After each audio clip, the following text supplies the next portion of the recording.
Bad habits. I've been thinking of bad habits, how they destroy us. I've always had a problem with procrastination. Pretty much throughout my whole life, I've had this cloud of procrastination follow me around. I'll delay things, I'll put things off, I'll let a problem grow until it's too big to manage. Pretty much all my life I've had this problem. But one thing I've never been too short on, at least not till recently I don't think, was attention span. Now, don't get me wrong, I had a very selective attention span. If something doesn't interest me, I can't sit down and follow through with it or focus on it. But if something did interest me, I could sit down and do it for hours. I got into 3D modelling on the computer and made some good stuff with that. Got into drawing and I was making everyone birthday cards for their birthdays. And it was all going quite well. I was really good at it. And because I enjoyed it, I'd sort of get into it and really feel infused about it. But then something changed recently. I went for a stint over 2022 to early 2023 where I didn't go on YouTube at all. Just didn't watch YouTube. Didn't really go on my phone at all. And it lasted long enough that when it came down to it, I could basically live without my phone. And it was quite nice, it was quite freeing, and I really noticed like that's when I started doing lots of different things, and it was like, wow, I actually can sit down and do things for quite a while. I got back into YouTube and sitting there scrolling on my phone, and at first it was fine, I could moderate it, I'd pick up my phone and go, 5 minutes, and just watch YouTube for a little bit, find some cool videos like I used to before I came off. And it was all fine.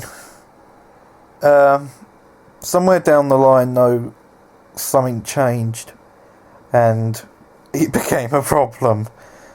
YouTube obviously has implemented the Shorts feature. I started watching more Shorts. I started clicking on a video, and I wouldn't actually watch the video, even though I had every intention on watching it. I'd open the video and go, oh, comments, scroll, bored now, scroll through recommendations whilst the video's playing. I wouldn't take the video I'd set out to watch in at all. There was nothing. No, I wouldn't pay attention.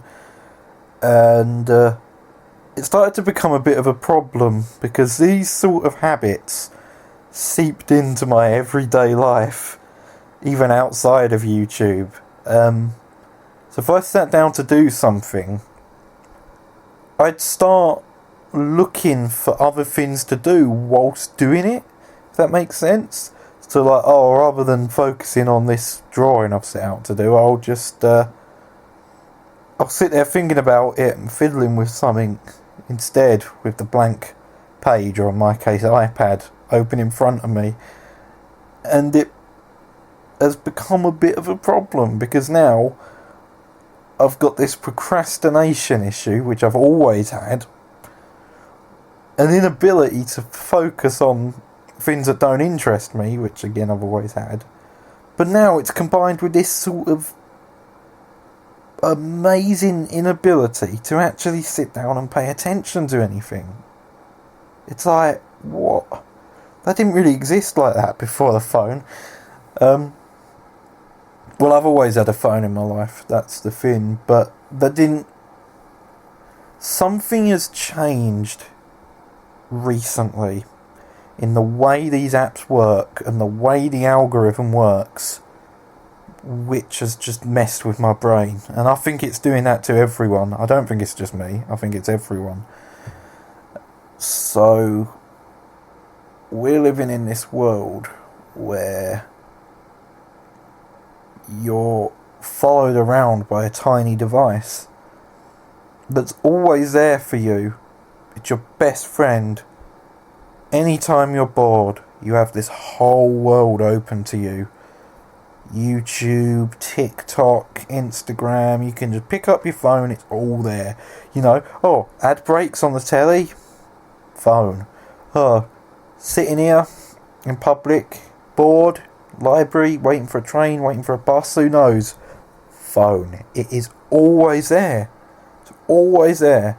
And, I think it's becoming a bit of a problem with us because the way the system works has changed. Something has noticeably changed in the last couple of years about how these work, and now we can't get enough of it. And I think it was always a problem. As soon as these smartphones became a thing and YouTube and that, it started becoming a problem. But recently it's been worse, and I think I'd attribute that to the TikTok effect. The realification of everything, TikTok, YouTube Shorts, Facebook Reels, they're all becoming the same platform because it maximises viewing time. Because it's a short video, you just sit there. It's some sort of hook that draws you in. You sit there and say, dopamine, and then dopamine. It's like the video it's a minute long, and then at the end there's a quick fast food payoff, and then it's a whoop, next one. And it's fulfilling a desire in the brain, that dopamine hit, because even scrolling and finding out what you're going to get next becomes a dopamine hit. And then the end of the video is a dopamine hit. It's like, oh, wow. And it's like, this is bad for us. Imagine you had a McDonald's every day. Maybe you do. You go to McDonald's. Big Mac, fries, milkshake, yummers, the whole lot. And it's bad for you, isn't it? Because your brain starts craving more and more and more sugar, fat, salt. And it's bad for your body. And I think TikTok and YouTube and things like that, in a sense, is the same, because it's like, shorts. It's like your brain craves it. It wants to know what it's getting. It's like, ooh, what's on the menu tonight? And then it gets it, and it's like, oh. Now, long form content does do that, mind you, but you had to sit and wait for the payoff, which I can't even do that anymore, because I'll open a long video and it's like, 40 minutes, cool, big video essay, comments, recommendations, and I tune out to what's going on in the long video after about 5 minutes. And I'm like, oh, surely it must be near the end now, right? No. It's terrible. It's really bad. It's a really bad state of affairs. So I want to come off my phone. Now, I've tried this before and it's really, really hard. You try it. Put your phone away and say, I'm going to spend 3 days not looking at my phone. I understand if there's obligations, messages, friends, that's like, I don't think that is the source of our problems, but having them on the phone and having a reason to pick up the phone will lead you to scroll again. It's inevitable. It's a bad state of affairs. If we could get a phone with like all the messaging features and messaging apps, but no YouTube or no TikTok and stuff like that, then it'd be better for everyone. Unfortunately, you can get a dumb phone, flip phone, but they don't. Everyone connects through WhatsApp and Messenger and Discord and stuff like that, and it's like I don't think I think the most they can do is WhatsApp. Some of them. It is hard in today's world because everything's on your phone, your banking, all your accounts and stuff. But it is all on a computer as well, if you have a computer. Although most people don't even have a computer these days, I hear. And they do all their stuff on their phone. It's like, what?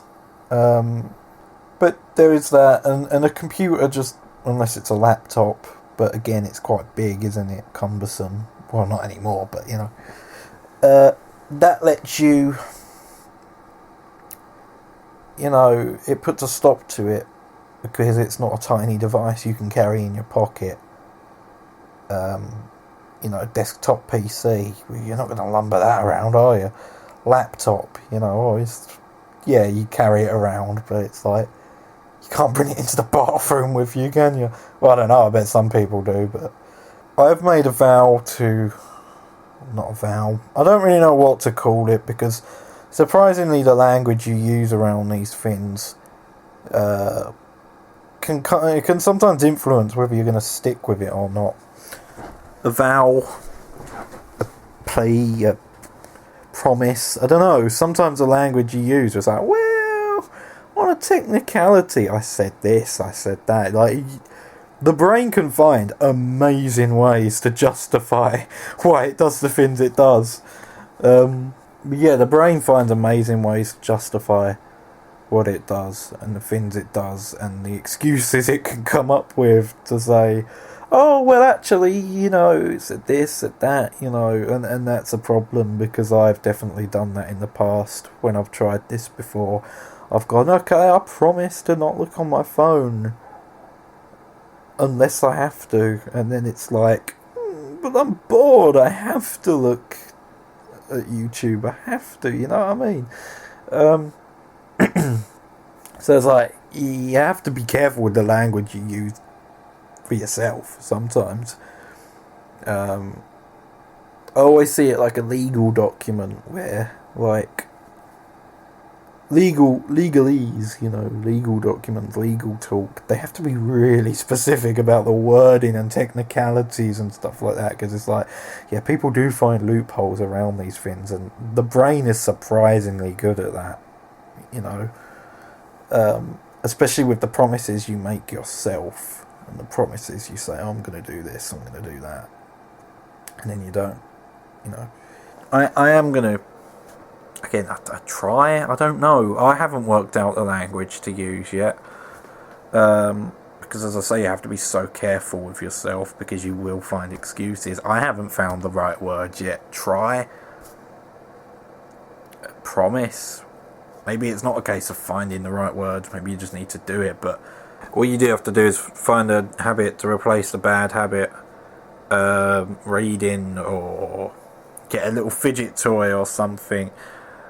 Going from experience, the longer you spend away from these apps, the longer your attention span is. It's true, I've done it before. I can do it again. It's an issue, and I think as a generation we are really going to have to work on this. It's a surprising issue that's not, well, it's talked about more and more these days, but I don't think people really realise how bad it affects them until they get up in the morning and realise they don't even have the attention span to see through a breakfast or something, you know what I mean? I'm not that bad, I'm not saying I'm that bad, but certainly for longer projects I have in my life, it's, coupled with the natural procrastination I've always had, like, that's always been a thing, that's not a phone problem, that's just me. But couple it with the procrastination, it's like, yeah, this is a bad combo.